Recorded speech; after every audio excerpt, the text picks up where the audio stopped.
All right, let's jump right in. We're going to unpack a single, really powerful idea that sits at the absolute core of Islam. It's an idea that has shaped entire civilizations, sparked incredible art and science, and offered a path to inner peace for literally billions of people. So here's the big question we're chewing on today. In our world of constant notifications and endless complexity, trying to find meaning can feel, well, overwhelming. But what if the answer isn't about adding more stuff, but about focusing on one simple, direct truth? And in the Islamic tradition, that simple, direct truth has a name: Tawhid. Think of it as the foundation, the bedrock that everything else is built on. So, what exactly is Tawhid? Well, at its heart, it's this unwavering belief in one God. And not just one God among many, but a God who's totally singular, indivisible, and beyond any comparison. But honestly, the real game changer here is that last line: a direct, unmediated bond. That's the key. It means no need for intermediaries, no priests you have to go through to get your message heard. It's a direct line. This short chapter from the Quran called Al-Ikhlas is just a perfect expression of this idea. It's this powerful, poetic declaration of God's absolute uniqueness. It doesn't get bogged down in complicated theology. It just tells you, with profound simplicity, what God is, the one, and what God is not, someone who is born or has children. There's just nothing else like him. And to really get how unique this is, it helps to see it side by side with other concepts. You see here how Tawhid's absolute, indivisible unity stands in contrast to the Christian concept of the Trinity or the diverse pantheon in Hinduism. The key difference that keeps popping up is that direct connection. It's a really radical simplicity when you think about it. So why does this simplicity matter so much? Well, it has these huge ripple effects. First, it makes faith accessible. You don't need a PhD in theology to get the main idea.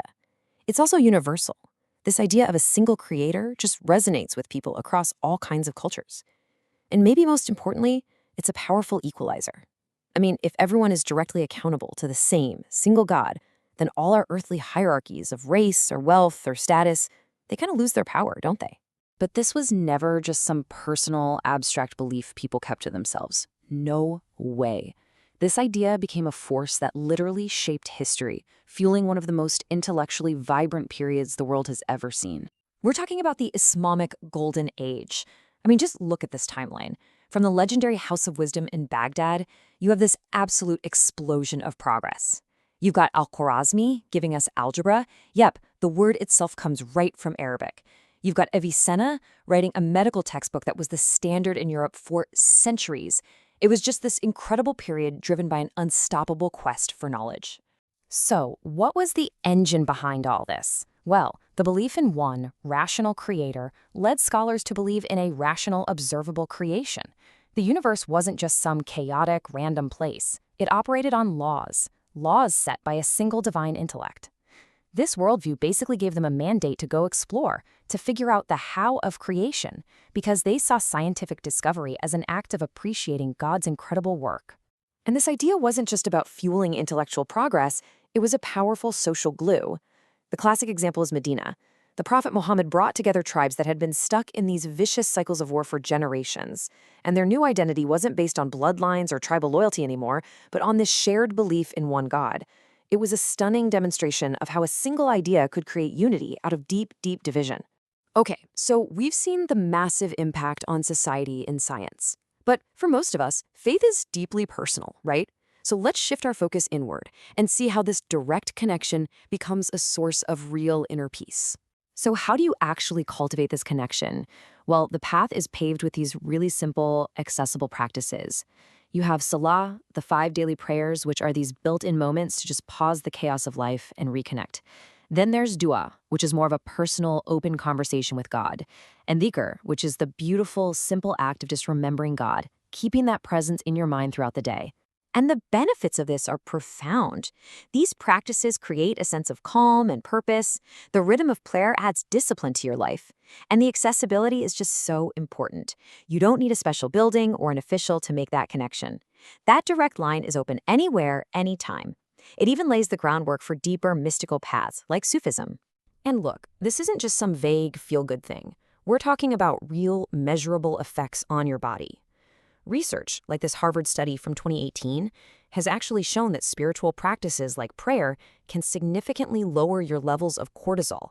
That's the body's main stress hormone. It's like modern science offering a new window into an ancient spiritual truth.